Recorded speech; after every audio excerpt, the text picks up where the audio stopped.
Good morning, everyone. Thanks for joining us here on What's Brewing with Gigi and Jim on this Tuesday morning. It is election day for the North Carolina primary election. If you haven't already done so, there were a lot of opportunities to vote early, but today is the day to cast your ballot. I encourage you to do so. Jim and I will be doing it after we get off of work this morning. Just a great opportunity to, use your voice and your exercise that privilege to vote. Yeah, and the weather's no excuse. Yeah, exactly. It's Some nice. people It's nice to get out of there. It was cold. It was raining. Nope. You can't go to the weather on this one. Yeah, get out, cast your vote today. We're gonna have a good day to get that vote in. A little chilly early, but a gorgeous afternoon coming, and then we get the big warm up going later this week.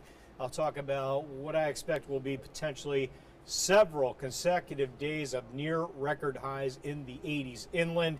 It's just so unusual to say that in early March. Right. But I'm saying it. You're going to hear me say it again and again over the coming days. So we'll dig into all that coming up here in just a bit. Okay, great. Well, thank you, Jim. Yep. And we're going to toss it over to our Amarachi Uche, who is currently in Pitt County. The polls opened about 45 minutes ago, just around that time. She's joining us in Greenville to just give us kind of what you need to know as you're heading to the polls this morning, as well as a look at some of those races that we do have on the Pitt County ballot there. Amarachi, good morning to you. We're going to pull you up here. Yeah, good morning, Gigi, to you as well. Good morning, Jim, as well. Like you guys are saying, the weather is definitely not an excuse to come out here and cast your ballot. Now, you may be asking what's going to be on the ballot for the primary elections that we will be seeing. Well, the ballot will feature races for an open U.S. Senate seat, as well as U.S. House and state legislative districts. The local races include sheriffs and other city or county leaders. Now, again, Gigi, we've been following the Pitt County races, and one we're keeping an eye on is the sheriff's race between current Sheriff Paula Dans and the candidate Greenville Sergeant Richie Williams. Now, there is no Republican who is running in this race, so this primary election will essentially decide that race. So again, that is something we are keeping an eye out all throughout today. Now, we're getting down to those need to knows as you head out the doors this morning to ready to cast your ballot. Come to those need to knows. Polls already open. They're open for you. Head to your polling site and you'll be able to cast your ballot now all the way up until 7:30 p.m. If you're still in line at 7:30 p.m., don't worry. You will be able to cast that ballot. So make sure you head out to vote. Another one is important you go to your assigned polling place today. I know it's different than election day, early voting day, Early voting, you were able to go to any voting site. This time, that is not the case. You have to go to your assigned voting area. That's important to know. Also, be sure to bring a valid photo ID. You will need proper identification before you can cast your ballot. So that is something to keep an eye out for as well. If you do need curbside voting is available here as well as other voting polling sites here. A last thing also I want to mention is your absentee ballot. If you still have an absentee ballot, it's important to act fast as the county can still accept it till 7:30 p.m. tonight.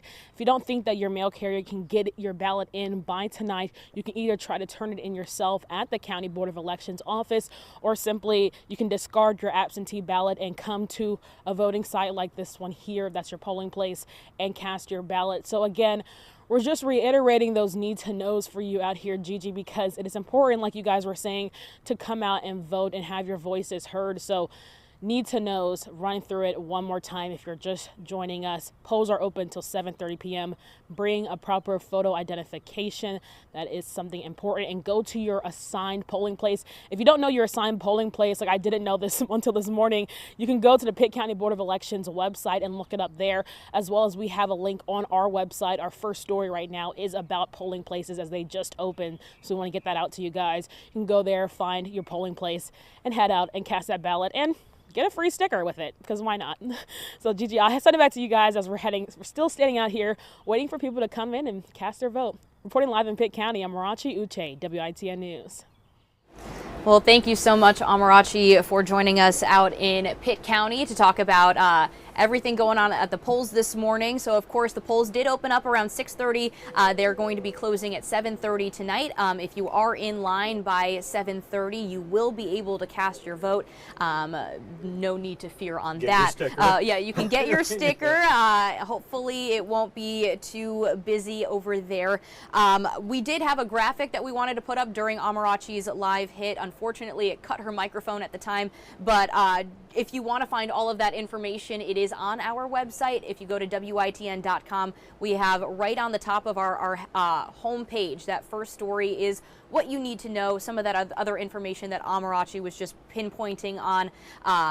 Like she said, what time the polls are opening and closing, what you need a photo ID to check in to vote, and other than that, you can keep finding all of that information on there. You can also tune in later today. Throughout the day, we're going to be covering these races, talking more about some of the races that are going to be on the primary ballot. One of those including the Moorhead City Mayor's race. Now that initially was a race that was in the November election, November 2025, but due to a very close call, incumbent Mayor Jerry Jones was just one vote below Lee Stiles. So the thinnest of margins. Right. Yeah. Very small margin there. So they are in a rematch for this primary election here. So we actually do have a quick look at both candidates, what they are looking forward to as Election Day is underway today. Moorhead City's next mayor is about to come to a head. It started back in November when candidate Lee Stiles won over incumbent Jerry Jones by 1 vote. Jones filed an election protest, arguing several voters were denied the opportunity to vote on Election Day. In December, the State Board of Elections ruled a new election scheduled for March 3rd. Both candidates say they've been working hard to win over votes since then. I've listened to the voters, and I heard their concerns. And I still been working hard and campaigning, going out to neighborhoods. I was just out to one neighborhood last night. Well, I can tell you it's been a long 6 or 7 months of campaigning.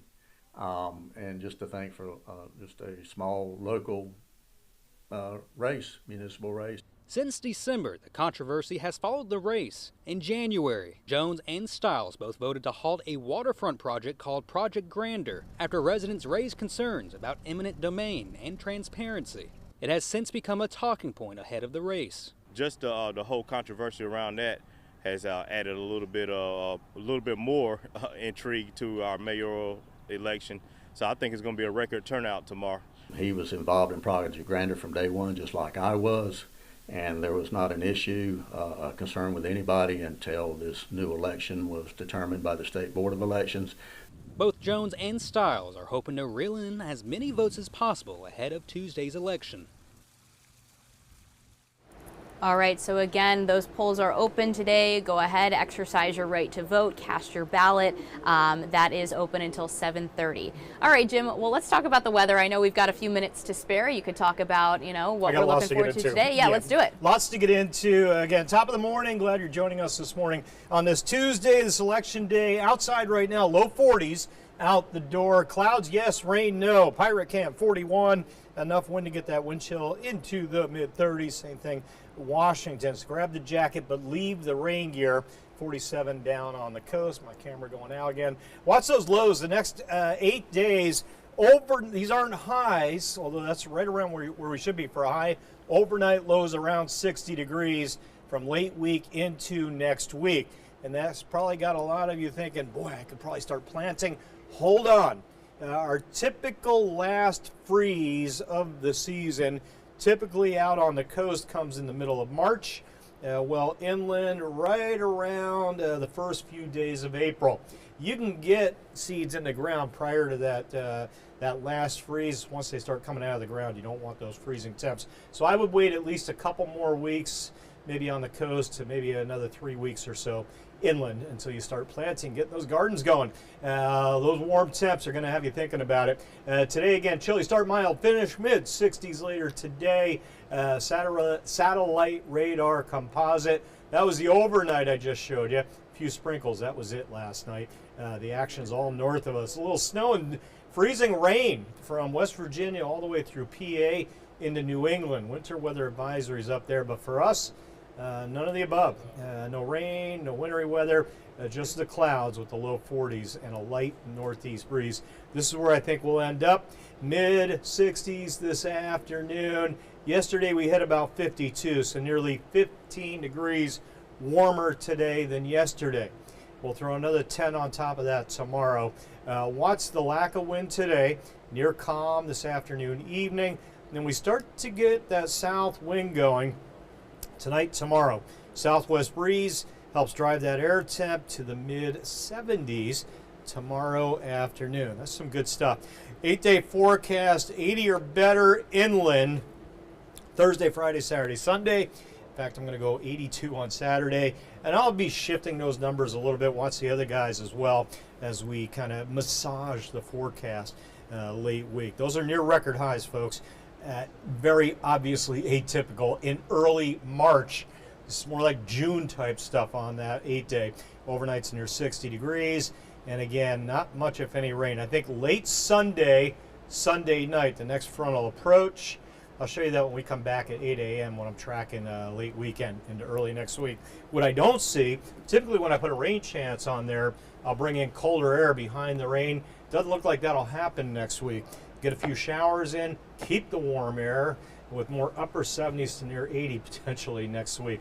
This train is going to roll down these tracks, this warm weather train, for several days in a row, the way it looks right now. Yeah, I was just about to say what a ride this is going to be. Yeah. This is nice to see that we do have this long stretch here. I mean, obviously we do really need that rain. Yeah. I know we're in extreme drought conditions in some areas across eastern North Carolina still. It'd be nice to be going into these 80s in a good place as far as our water or our deficit. We've got a 4 to 8 inch deficit already for the year, and that's coming out of last year in the drought status. So that's a significant issue, right? And it should not be overlooked.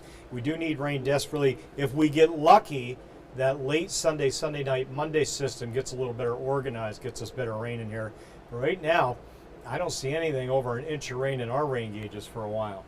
Okay, got it. Well, thank you for the update, Jim. Sure. And thank you all for joining us this morning. I do want to say hello and good morning to George over on Facebook joining us. Thanks so much for tuning in. Like you said, nicer days are up ahead. I mean, today's going to be a nice day as well, but really looking forward to those 80-degree temperatures. Get outside, do what you can. I know we were talking about I'm going to go running, even though this is not ideal. I'll be turning wrenches. Yeah, and you'll be doing that. Yeah, in the yard. Exactly. And so just get outside, enjoy. You know, hang out with your dogs or your pets or your friends, family, everyone. Get outside, enjoy, especially this weekend. We do also just want to mention again, today is election day, and we will have coverage throughout the day, especially tonight as the polls close. Right here on this live stream desk, Charlie Ironmonger is going to be here starting at 7:30 when the polls do close, just to keep us up to date on all of the latest numbers. And also we'll have some reporters joining as well, just talking about some of the races to look into, both on the statewide level as well as the county level.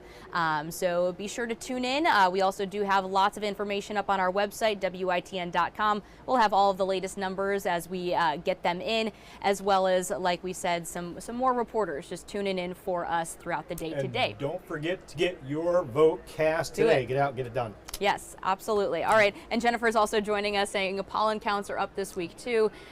Please, I don't like thinking about the pollen, but yes, yep. All right, well, thank you so much again. We'll be back at 8 a.m. for another news and weather update. Have a great day.